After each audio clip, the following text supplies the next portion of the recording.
on the Capital FM. Indirimbo yasohotse kuri album ye yise ngo ni Iceman. Ingi yasohotse ejo bundi. Uburyo ukunda mo Dre. Dre ndamukunda byatari. Kuva nuza musayininga muri Young Money, Lil Wayne. Wiz F baby. Yeah, muri 2009. Icyo gihe rero abasore bari on fire. Drake, Nicki Minaj na Tyga. Yes. Bana bari babi cyane. Cyane rwose. Kuko natwe twari Young Wizzy. Uziko abantu biganaga imyambarire, urumva imivugire y'aba Lil Wayne. Nje Lil Wayne nambaraga na bandana ku kuguru by the way. Let me tell you something. Kuva Lil Wayne achiba signed by Birdman. Yeah, muri Kashmani. Urumva? Nje natangiye kwambara bandana ku ivi. Come on. Yes. I was like Zoxy F baby. Mu rugo bakugiraga gute?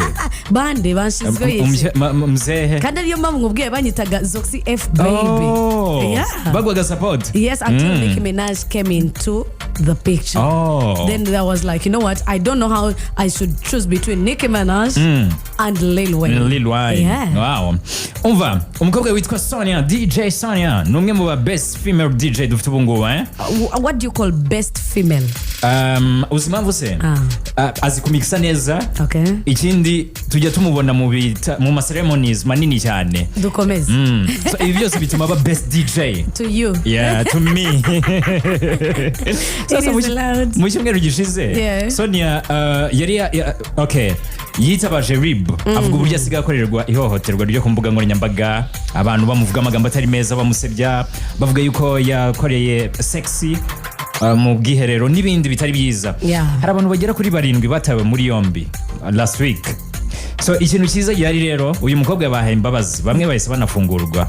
Harimo abanyamakuru babiri abamurebye cyangwa basakaje izo videos. Abo bantu 7 bivuga yuko aribo basebeje DJ Sonia. Ntabwo bavuze yuko aribo bashyize hanze amashusho ya DJ Sonia. Amwe ya mbere ya kera. Bo baramusebeje tubamuvuze amagambo atari meza. Nibo bagiye kuri za TikTok bagenda bamuvuga amagambo. Ariko nk'umuntu w'umugabo kandi especially n'abagabo ufite ubuhe burenganzira bwo ugenda bukavuga ku mukobwa. Umva muri no misi bari kubikora just ngo kubera money kugira ngo babone views binjiza amafaranga.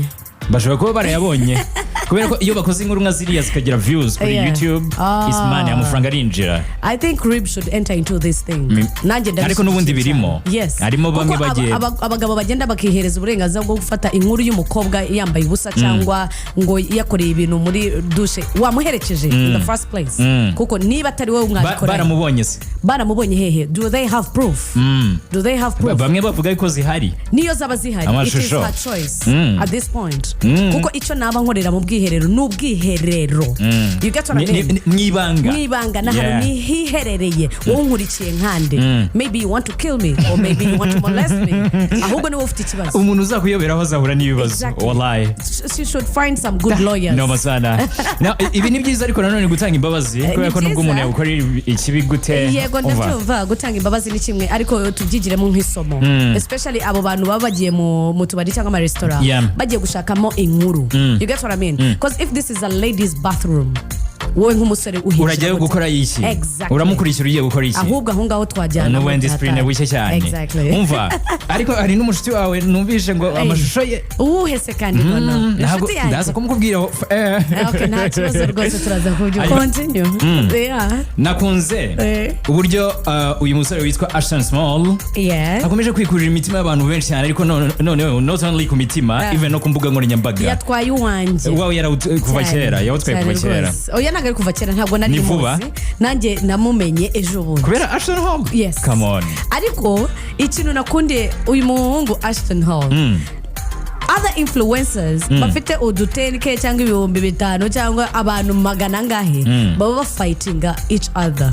Urumva ntashaka guteza imbere mugenzi cyangwa ngo amupostingire n'akantu. But look at this byonyine yazamuye Kagarara wacu mu byumweru 2 gusa. Mu byumweru 2 atuma na RDB imuhereza contrat.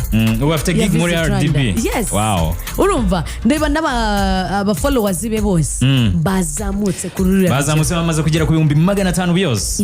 Avuye ku yahuye na Ashton Hall afite 60 gutyo rwose. None reba ngo 500. Wow. This is amazing. Ibi bikwereka iki ariko bitwereka ko we have to be humble.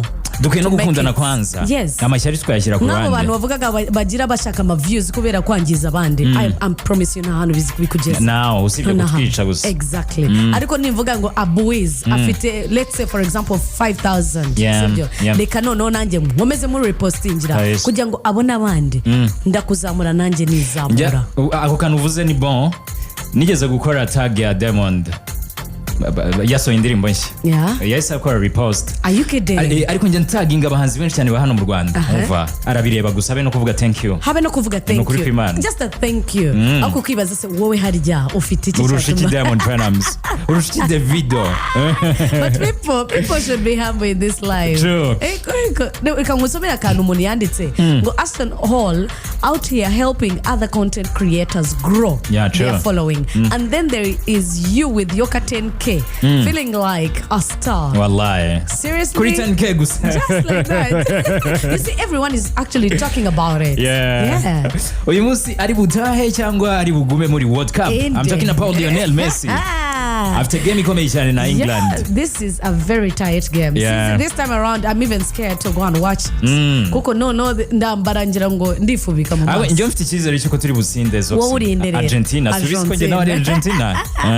Wowe ugira ikibazo rero nta kibazo babiri barutumwe kubera ko buriya nijoro yanyandikiye France kimara gutsindwa ndavuga oh my god Kabayeho umukobwa wanjye ubu ngubu umutima ugiye kuvamo kumbe Star Times ikuzaniye filime mpuzamahanga udakwiye gucikwa mu Cyongereza Igifaransa ndetse no mu Kinyarwanda